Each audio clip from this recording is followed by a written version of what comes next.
Today, Nvidia's new super card is actually worse than the non-super part. Nvidia officially launched their new GPU. Get ready for AMD's card and the new CPU release no one's talking about.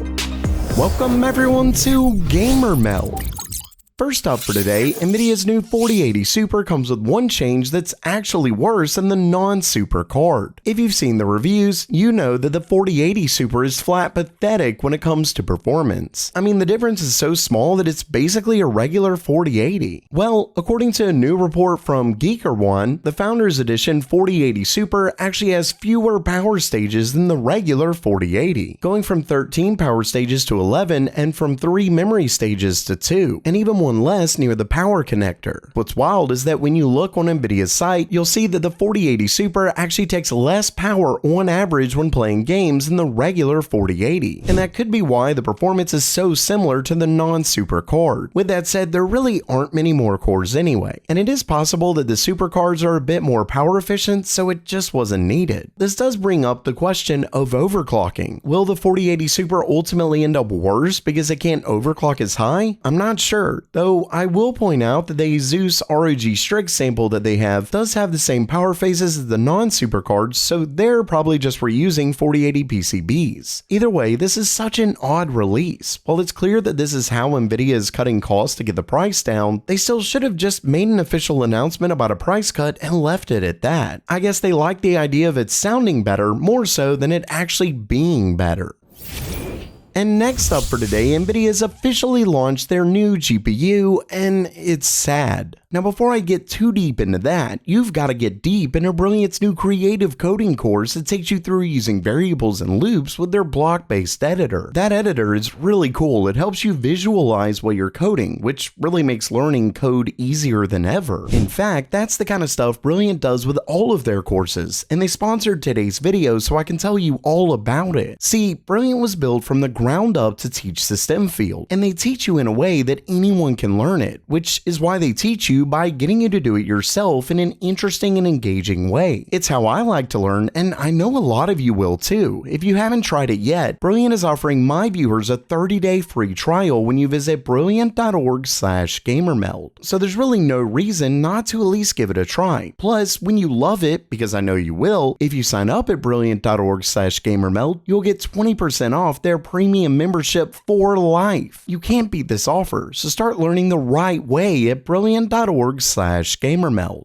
Now back to the story. If you follow the channel, you know that I've discussed it a few times at this point, but Nvidia's brand new 3050 with just 6GB of VRAM has been made official. And really quickly, I know I've discussed this more than once, but it honestly pisses me off. Nvidia literally used the excuse that it was, quote, confusing to have two GPUs with the same designation when they unlaunched their 4080. Yet they've since released multiple GPUs with the same designation. I mean, it's just wild to me that they blatantly lie like that. Anyway, the 6GB 3050 isn't just less VRAM. It also comes with a whopping 512 fewer cores, way lower boost clock, a 96-bit memory bus, and a TDP of 70 watts. It's built on the GA107-325 GPU, and a PCB has already been pictured online. As for price, it's set to release at $169, with overclock versions being a bit more. And obviously that's not too bad, as it's around $100 less than the regular 3050. But it really just rubs me the wrong way that they keep releasing these cards that have the same name as another card, yet is completely different. Especially with the whole 4080 thing. I mean, even with it saying 6GB on it, that's not at all the whole story. Anyway, the cards are already being listed on Newegg, so expect to get a chance to pick one up soon.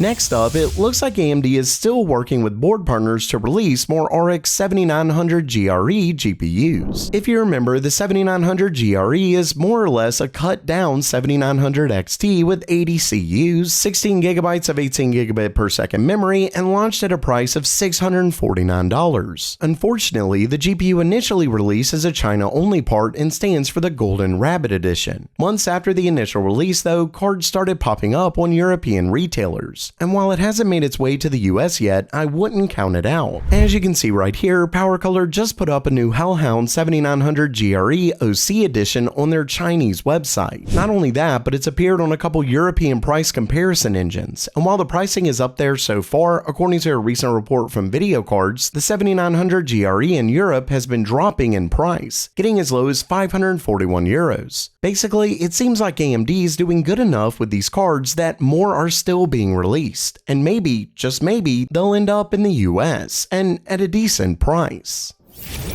Lastly for today, while I'm sure you've seen videos on AMD's new Ryzen 8000G APUs by now, though if you haven't, check out my video on how you can make them even faster. Regardless, through all those reviews, you may have forgotten that AMD also released new CPUs, one of those being the 5700X3D. Remember that the 5700X3D is an 8-core 16-thread CPU with a base clock of 3 GHz and a boost of 4.1, and it comes in at $250. Now, unfortunately, I didn't get a review sample, and I don't think anyone else did either, but thanks to Billy, we have some early tests already out. In those tests, reviewers compared the CPU to Intel's comparably priced 12,600 and 13,600 CPUs, and as you can see, the 5700X3D handily beats out the 12,600KF, which is around $210, so it's to be expected. But when the CPU is compared to even the 13,600KF, which sells for closer to $280, it mostly wins out even here with some smaller losses, so definitely not bad at all. And don't forget that the 14,600 likely isn't going to be much faster at all, though it has some nice overclocking potential. Either way, the 5700X3D looks to be fairly decent for its price, and still proves that the AM4 platform has a ton of life in it. Oh, and I'll have affiliate links to it down in the description if you're interested. It doesn't cost you anything more, and it helps the channel out.